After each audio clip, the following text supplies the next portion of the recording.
तो hello learners, welcome back to my YouTube channel RPSC exam preparation. तो बहुत सारे लोगों के कमेंट आए कि सर फिर से आप बताओ कि वैकेंसीज में क्या सीन चल रहा है आरपीएससी जूनियर अकाउंटेंट के अंदर। तो उसी के बारे में आपको मैं बताने वाला हूँ।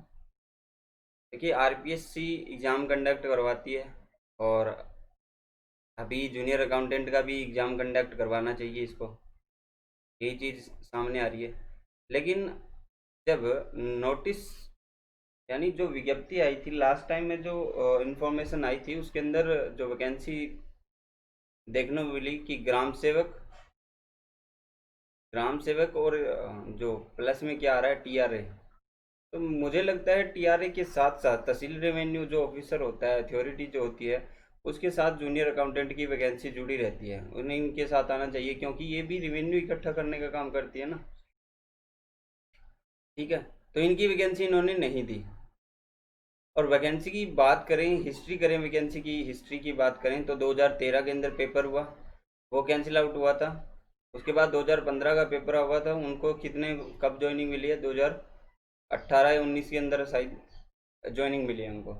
तो अभी कोई चक्कर सीन नज़र नहीं आ रहा कि आरपीएससी जूनियर अकाउंटेंट की वैकेंसी निकालेगी, ना ही कोई अलग से कोई नोटिफिकेशन है हमारे पास, ना ही कोई सूचना है। पहली चीज़ तो ये। दूसरी चीज़, रिसेंटली एक पेपर में जेवीएनएल और आरवीएनएल के बारे में देखने को मिला था कि इनकी जो वैकेंसीज है वो आ सकती है, उसके अंदर जो पोस्ट हैं वो भरनी चाहिए। तो हम देखते हैं कि आरपीएससी और जेवीएनएल के अंदर कौन सा बेटर है, इस चीज़ पे मैं आपसे डिस्कशन करूँगा। अभी दोनों के अंदर मुझे चांसेस ज़्यादा जेवीएनएल के लग रहे, क्योंकि इसके अंदर मैंने पेपर में पढ़ा था, तो अगर पेपर में आ रहा है तो कुछ ना कुछ तो चक्कर है ही। लेकिन आरपीएससी जूनियर अकाउंटेंट के बारे में नहीं है, कोई भी न्यूज़ नहीं आ रही है। लेकिन जो हाइप बना रखी है जो यूट्यूब चैनल्स और उन्होंने, वो चीज़ें 3 साल से चल रही है। ठीक है। जब 2018 के अंदर, 2017 के अंदर चलनी स्टार्ट हुई थी, आज 2020 हो गया, फिर भी लोग कह रहे हैं जूनियर अकाउंटेंट आएगी आएगी आएगी। तो कम क्या मतलब होता है, 10 साल बाद आएगी। आरवीएनएल और जीवीएनएल के जो वैकेंसीज आती हैं उसके अंदर मैं आपको बता दूं सीधा सीधा क्या डिफरेंस है। इसके अंदर अभी तक कोई चांसेस नहीं है, विज्ञप्ति के एडवर्टाइजमेंट के अंदर कोई भी नहीं दिखे। लेकिन अभी यहाँ फिलहाल में इसके अंदर क्या है, न्यूज आई थी और उसके अकॉर्डिंग मैं बता सकता हूँ कि वैकेंसीज आ सकती है। वैकेंसीज कितनी रहती है, सेम वैकेंसीज रहती है। यहाँ पे भी 700 के आसपास पोस्ट आनी चाहिए और यहाँ पे भी 700 750 के आसपास पोस्ट आनी चाहिए। इसकी विज्ञप्ति जब जारी होगी, एडवर्टाइजमेंट आएगा, तो उसके बाद आपको 2 या 3 साल तक लग सकते हैं एग्जाम भी होने में। ये सिर्फ आंकड़ा बता रहा हूँ जो पीछे के हैं फॉर्मेट, उसी के हिसाब से। यहाँ पे आपको पूरी वैकेंसी की जो सर्कुलेशन है वो सिर्फ 4 मंथ में करनी होगी। 4 मंथ में क्या क्या हो जाता है, एडवर्टाइजमेंट आता है और 2 महीने बाद आपका एग्ज़ाम लेता है। अब एग्ज़ाम कौन लेता है, एग्ज़ाम लेती है आईबीपीएस, जो कि बढ़िया संस्थान है और पेपर करवाती है फास्ट। 2 महीने के बाद आपका जो बीच में जो होता है मेरिट लिस्ट निकलना और एग्ज़ाम जो डॉक्यूमेंट वेरिफिकेशन होना, फिजिकल वेरिफिकेशन होना, सारा हो जाता है। आपको 4 मंथ के अंदर क्या है, ज्वाइनिंग मिलती है, जो लास्ट वैकेंसी हुई थी उसके अकॉर्डिंग। ठीक है। यहाँ पे पेपर इतना लेंदी है, पेपर के अंदर टॉपिक्स कितने हैं, आई थिंक 9 सब्जेक्ट है इसके अंदर। आपके सब्जेक्ट तो 4 5 ही है, लेकिन है क्या, कॉमर्स बेस्ड, कॉमर्स बेस्ड है सारा। तो जो कॉमर्स के स्टूडेंट है वो जेवीएनएल में जाएं, क्योंकि कॉमर्स स्टूडेंट के लिए क्या बेनिफिशियल है कि यहाँ पे सिर्फ आएंगे कॉमर्स के बच्चे। कौन कौन से, सर बीकॉम के आ सकते हैं, एमकॉम के आ सकते हैं, सीए, सीएस। और लास्ट की बात करूँ तो मैं 50% इसकी जो है कट ऑफ आसपास रहती है।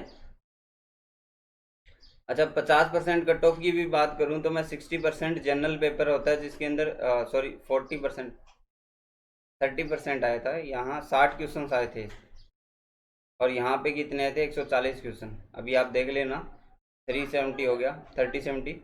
तो जनरल पेपर आया था 60 नंबर का और 140 नंबर का, और कट ऑफ आपकी 50% यानी 100 के आसपास गई थी। ये बात कर रहा हूँ मैं ओबीसी की, जनरल की 105 थी आई थिंक।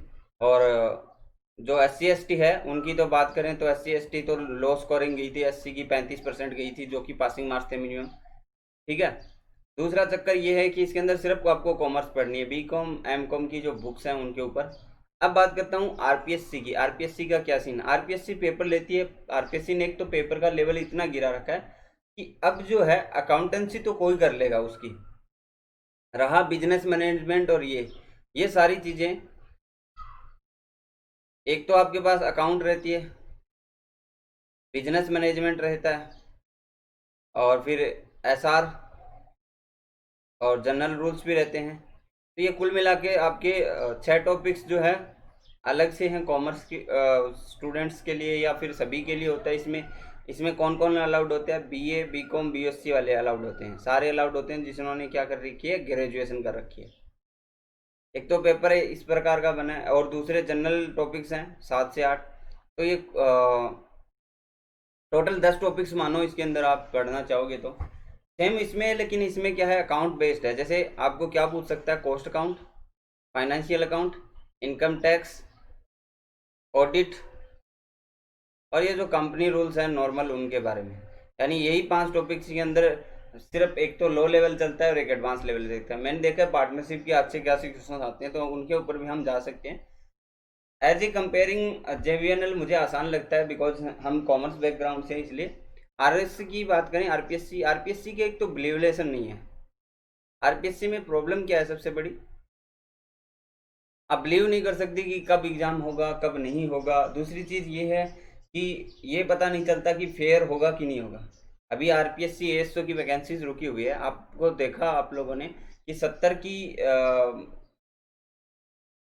कट ऑफ गई है, बहुत ज़्यादा कट ऑफ गई है, बहुत ज़्यादा डिफरेंस नज़र आ रहा है। तो लोगों ने क्या है, रीट भी लगाई है। लेकिन एज ए डिपार्टमेंट के खिलाफ आप कुछ नहीं कर सकते। तो आप यही कर सकते हो कि बैठो, जो जिनकी लगी है उनको देखो। आर जेवीएनएल वाला ऐसा कोई चक्कर नहीं है, क्योंकि आईबीपीएस कंडक्ट करवाती है, एक प्राइवेट संस्थान है जो कि कंडक्ट करवाती है। डायरेक्टली आपको सिर्फ जो मिलता है, रिजल्ट मिलता है, और रिजल्ट आप देखते हो 50% रिजल्ट जा रहा है। तो आप अनुमान लगा सकते हो कि क्या लेवल रहा होगा पेपर का, और क्या फेयर हुआ कि नहीं हुआ, ये आपको पता चल सकता है। तो अगर आरपीएससी और जूनियर जेवीएनएल की जिसकी भी वैकेंसीज आती है, मैं आपको ज़रूर बताऊंगा कि कहाँ पे क्या आ रही है। अभी इन्वेस्टिगेटर का एग्ज़ाम है 10 अक्टूबर को, 10 अक्टूबर को। तो इसकी प्रिपरेशन करने के लिए आप मेरे साथ अनअकैडमी के साथ जुड़ सकते हो, और नीचे डिस्क्रिप्शन में लिंक दिया, आप वो जाके देख सकते हो। तो आज की वीडियो मैं यहीं एंड करता हूँ। आपके कोई भी डाउट्स है राजस्थान की कोई भी वैकेंसी के एग्जाम को लेकर, आप मुझसे डायरेक्टली पूछ सकते हो, कोई प्रॉब्लम नहीं है। लेकिन देखिए, जब तक ये मान लो कि मैंने बोला कि आरपीएससी जूनियर अकाउंटेंट की वैकेंसी नहीं आ रही अभी फिलहाल, तो आप ये नहीं कि आप प्रिपरेशन छोड़ दो, आप अपना मोटो बताओ, मैं उसके हिसाब से आपको स्ट्रेटेजी बताऊंगा कि क्या करना है आपको। देखिए, सही राह पे चल के ही सही मंजिल आ सकती है। मंजिल अगर आप हार्ड वर्क कर रहे हो तो टेढ़े मेढ़े रास्ते से भी आ जाएगी, लेकिन टाइम, पूरी जिंदगी निकल जाएगी तब जाके आएगी। देखो, जैसे आरपीएससी जूनियर अकाउंटेंट की बात करूं मैं, तो 2013 के अंदर बच्चों ने पेपर दिया, आई थिंक 2012 के अंदर उन्होंने तैयारी शुरू की हुई, और 2020 तक उनकी फाइनल जो है मिली होगी। तो एज एक स्टूडेंट अगर जिसका सिलेक्ट नहीं हुआ, तो उसके तो कितना लंबा गैप हो गया, ये भी आप जानते हो। बाकी रीट पटवारी और आरपीएससी जूनियर अकाउंटेंट, जेवीएनएल इन्वेस्टिगेटर, और भी स्टैटिस्टिक्स की जो एग्जाम्स हैं उनकी मैं प्रिपरेशन करवा रहा हूँ, तो आप मेरे साथ जुड़ सकते हो। आज के लिए बस इतना ही। Thank you, bye, have a nice day.